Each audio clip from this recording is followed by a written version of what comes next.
अब देखते हैं मनी बिल के रिलेटेड क्या क्या इसका प्रोविजन है। तो सर जैसे वहां पे स्टार्ट हो सकता था दोनों घर में ऑर्डिनरी बिल, यहाँ पे भी दोनों घर में स्टार्ट हो सकता होगा। अगर ऐसा सोचते हो तो बिल्कुल गलत सोचते हो। ये स्टार्ट या इस बिल को इंट्रोड्यूस सिर्फ और सिर्फ एक ही घर में हो सकता है, दैट इज ओनली लोकसभा। अगर मान लो आपका क्वेश्चन ऐसा पूछा गया कि money bill can be introduced in which house, A Lok Sabha, B Rajya Sabha, हमेशा याद रखना सिर्फ और सिर्फ लोकसभा में ही इंट्रोड्यूस होता है। ऑर्डिनरी बिल कहां पे इंट्रोड्यूस होता है? आइदर इन लोकसभा और इन राज्यसभा, बट मनी बिल सिर्फ और सिर्फ लोकसभा में इंट्रोड्यूस होता है, ये चीज याद रखना। दूसरा चीज, ठीक है सर हम समझ गए कि ये लोकसभा में स्टार्ट हो रहा है, ओके फाइन। तो सर यहां पे तो वही किया जाएगा, फर्स्ट सेकंड थर्ड रीडिंग।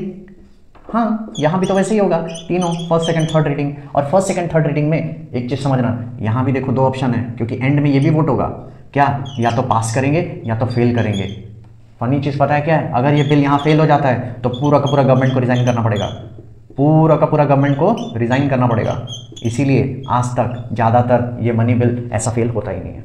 तो सर अगर ये बिल पास हो जाता है, मतलब अगर पास हो गया तो ये बिल जाएगा सेकंड हाउस में, और सेकंड हाउस में जाएगा तो याद रखना, मैं आपके लिए फिर से लिख दे रहा हूँ, यहाँ पे पावर रेशियो कितना है 99:1। मतलब सर यहाँ पे सारा का सारा पावर लोकसभा को दिया गया और राज्यसभा को ना के बराबर। फॉर्मेलिटी, अगर पूरा ही पावर देना तो 100 कर दो, 1 क्यों दिया, फॉर्मेलिटी, डेमोक्रेसी का एक फॉर्मेलिटी है, थोड़ा सा पावर उसको देंगे ना यार, तो देखना वो 1% पावर मिलता है। तो अब मान लो ये बिल जब घर जाएगा सेकंड घर में, मतलब राज्यसभा में, तो राज्यसभा के पास, अच्छा सर आप तो बताए थे सर राज्यसभा के पास ऑर्डिनरी बिल में या सेकंड हाउस जो होता है ऑर्डिनरी बिल में 4 ऑप्शन होता है। हाँ सही बात है, यहाँ भी 4 ऑप्शन रख देते हैं। 4 ऑप्शन क्या क्या है, पहले 4 ऑप्शन क्या होता है वो देखो, फिर उसके रिलेटेड क्या पावर इनको दिया गया वो देखेंगे। 4 ऑप्शन जनरली क्या होता है, एक या तो पास कर देना, या तो पास विथ थोड़ा सा चेंज या अमेंडमेंट या रिकमेंडेशन के तौर पे, पास प्लस ए मैंने लिखा है। दूसरा इसको रिजेक्ट कर देना, तीसरा लास्ट ऑप्शन, या फिर रिजेक्ट कर देना, और चौथा नो एक्शन लेना। जनरली ये 4 ऑप्शन अदर हाउस के पास होता है जनरली। मैं आपको कंपैरेटिव बता रहा हूँ ऑर्डिनरी बिल रिलेटेड।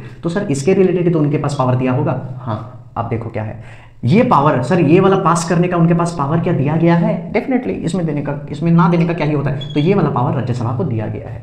सर क्या ये पास विद अमेंडमेंट कर सकता है, मतलब रिकमेंडेशन कर सकता है रिकमेंडेशन, ये सिर्फ जो रिकमेंडेशन या जो थोड़ा सा कर रहा है, अगेन बदलाव नहीं कर सकता है, इसे रिकमेंड कर सकता है, बट ये रिकमेंड करना भी पार्शियल है। पार्शियल का मतलब है नॉट नेसेसरी फॉर लोकसभा के लिए नेसेसरी नहीं है, एक औपचारिकता है, फॉर्मेलिटी है। मतलब रिजेक्ट का ऑप्शन, सर ये वाला तो ऑप्शन बेहतरीन दिया गया है, और ये वाला ऑप्शन तो राज्यसभा को मिलना ही चाहिए, वरना मनी बिल रिजेक्ट कैसे करेंगे, यही तो बात है, आप रिजेक्ट नहीं कर सकते।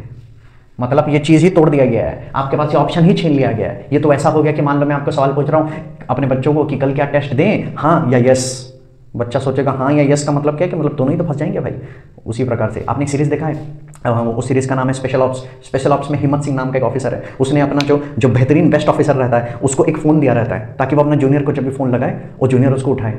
और ऐसा भी तो हो सकता है कि वो कॉल काट दे या स्विच ऑफ कर दे, छोटा सा कीपैड का फोन नोकिया जैसा रहता है। तो यहाँ पे हिम्मत सिंह ने उसको जो फोन दिया रहता है उसमें वो जो काटने वाला कॉल का बटन होता है वही डिसेबल कर दिया है, स्विच ऑफ करने का बटन डिसेबल कर दिया है, और नियम दिया है कि 8 रिंग या थोड़ा सा लिमिटेड रिंग के अंदर ही तुझे कॉल उठाना है।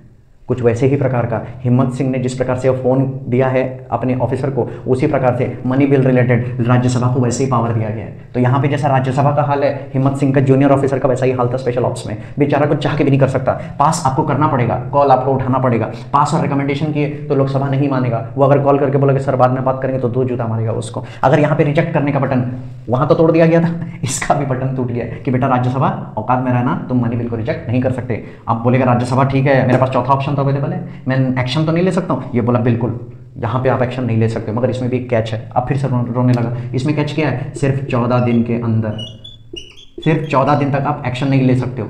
इसका मतलब क्या है कि 14 दिन तक, अगर 14 दिन के बाद आपने पास किया तो वेल एंड फाइन, अगर 14 दिन के अंदर रिजेक्ट तो कर ही नहीं सकते। तो हम 14 दिन तक अगर बिल को लेकर बैठ जाएं तो कोई बात नहीं, 14 दिन जैसे ही चेंज होकर 15वां दिन बनेगा हम इसको मान लेंगे यस। देखो कैसा मरने वाला हालत है, समझ में आ रहा है? यहाँ ऑप्शन दें और ना दें एक ही बराबर है। तो सर इसका मतलब राज्यसभा सिर्फ और सिर्फ 14 दिन के अंदर पास कर सकता है।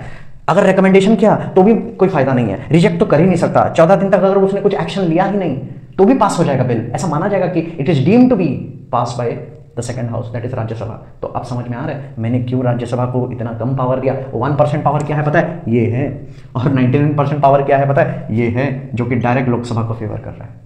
समझ में आया? तो ठीक है सर, समझ में आ गया। अगर ये सारा केस पास होकर अगर इस तरफ जाता है तो फिर से जाएगा प्रेसिडेंट के पास। ठीक है, फिर से जाएगा प्रेसिडेंट के पास। अब प्रेसिडेंट के पास जाएगा तो सर आप पिछली बार बोले थे 3 ऑप्शन था, करेक्ट। यहाँ पे सर वो 3 ऑप्शन क्या है एक बार लिख लेते हैं। अब देखते हैं प्रेसिडेंट के पास क्या ऑर्डिनरी पावर, ऑर्डिनरी बिल के जैसा पावर है। तो 3 ऑप्शन जनरली क्या होता है, रेटिफाई करना, मतलब साइन को दे देना, अपना असेंट को दे देना, तीसरा रिजेक्ट करना, और चौथा रिकंसिडरेशन या बिल को रिटर्न करना।